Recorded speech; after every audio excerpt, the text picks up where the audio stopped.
சென்னையின் புகழ்பெற்ற வரலாறு. பழைய தோற்றம் மற்றும் காலனி தாக்கம். சென்னை முதலில் மெட்ராஸ் என்று அழைக்கப்பட்டது. மேலும் இதன் வரலாறு 2000 ஆண்டுகளுக்கு முன்பு தொடங்குகிறது. இந்த பகுதி சோழர்கள், பல்லவர்கள் மற்றும் விஜயநகர பேரரசுகளால் ஆளப்பட்டது. ஒவ்வொன்றும் தங்கள் தாக்கத்தை விட்டுச் சென்றன.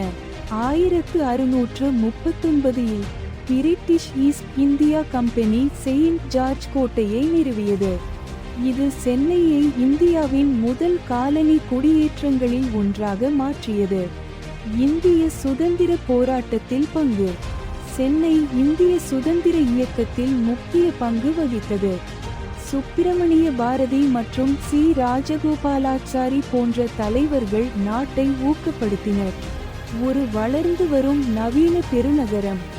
இன்று சென்னை இந்தியாவின் மிகப்பெரிய பொருளாதார மற்றும் கலாச்சார மையங்களில் ஒன்றாகும். மேலும் இது ஐடி துறை, ஆட்டோமொபைல் தொழில் மற்றும் உலக தரமான கல்வி நிறுவனங்களுக்கு பெயர் பெற்றது.